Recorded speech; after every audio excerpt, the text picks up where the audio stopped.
पूर्वी लद्दाख के गलवान घाटी में धोखेबाजी करने वाले चीन को सबक सिखाने के लिए भारत सतर्क हो गया है। चीन की हर हरकत का जवाब देने के लिए भारत ने तैयारी तेज कर दी है। भारत ने 20 जवानों को गंवाने के बाद फैसला कर लिया है कि चीन की चालबाजी से 2 कदम आगे रहेंगे। अगर चीन इस क्षेत्र में अपने कदम आगे बढ़ाने की कोशिश करेगा तो उसे कीमत भी चुकानी पड़ेगी। खबरें हैं कि चीन सीमा पर कई गांव को खाली कराया जा रहा है। अब भारत की सीमा प्रबंधन के लिए शांति बनाए रखने की नीति बदल चुकी है। चीन की पीपल्स लिबरेशन आर्मी के लिए जब चाहे चले आने का विकल्प खत्म हो गया है।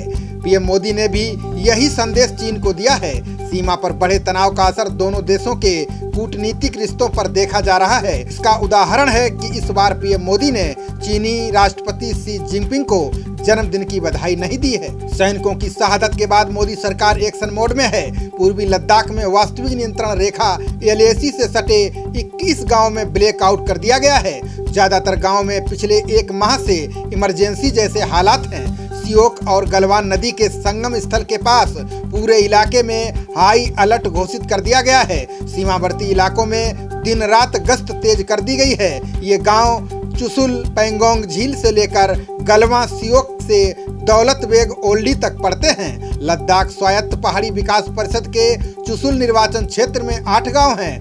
तंगसे क्षेत्र में 13 छोटे गांव की तकरीबन 4000 आबादी LAC के बिल्कुल नजदीक बसी हुई है। 3448 किलोमीटर की वास्तविक नियंत्रण रेखा LAC और पूर्वी क्षेत्र पर भारतीय सेना इस समय सबसे ज्यादा अलर्ट पोजीशन में है। खासकर गलवान, दौलत बेग ओल्डी और पूर्वी लद्दाख के दूसरे इलाके। पूर्वी लद्दाख में LAC पर 15,000 सैनिक फॉरवर्ड इलाके में हैं। इससे भी ज्यादा उनके पीछे खड़े हैं। हिंद महासागर में नौसेना के बेड़े को बढ़ाने पर काम शुरू हो गया है। लद्दाख में 3 इन्फेंट्री डिवीजन डिप्लॉयड हैं। इसके अलावा ऊंचाई पर युद्ध अभ्यास करने वाली 2 अलग अलग ब्रिगेड भी तैनात हैं। हिमाचल प्रदेश में अतिरिक्त ट्रूप्स भेजे जा चुके हैं। उत्तराखंड में गढ़वाल और कुमाऊं सेक्टर में सैन्य बल बढ़ा दिया गया है। उत्तरकाशी के चिन्यालीसौर में एयरफोर्स ने हवाई पट्टी को एक्टिव कर दिया है। चीन की नजर यहाँ भी हमेशा रही है, तो इस मोर्चे पर भारत पूरी तरह से तैयार हो चुका है। सिक्किम में सैन्य बल बढ़ाया जा चुका है। अरुणाचल प्रदेश में भी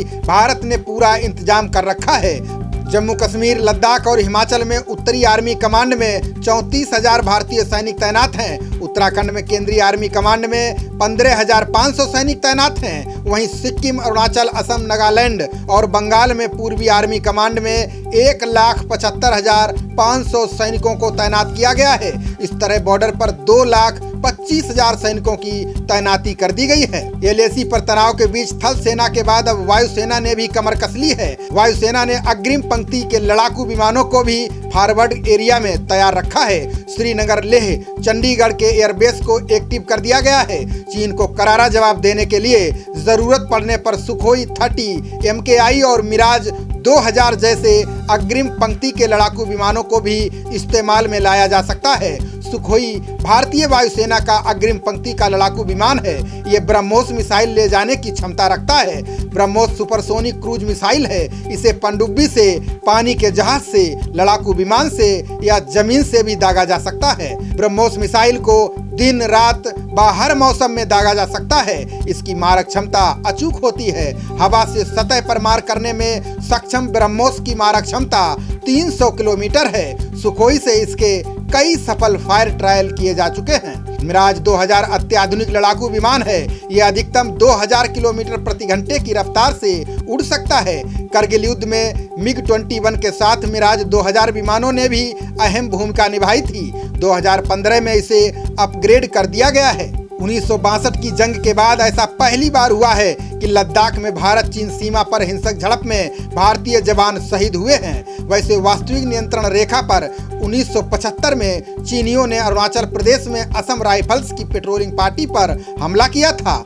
बड़े स्तर पर ऐसा हमला आखिरी बार 1967 में सिक्किम के नाथुला में हुआ था। इसमें 88 भारतीय सैनिक शहीद हुए थे। वहीं करीब 300 से अधिक चीनी सैनिक मारे गए थे। लद्दाख में 1962 के बाद ये पहली हिंसक झड़प है। बता दें कि गलवान घाटी में 15 जून के दिन भारत चीन की सेनाएं आपस में टकराई थीं। उसी दिन चीन के राष्ट्रपति शी जिनपिंग का जन्मदिन था।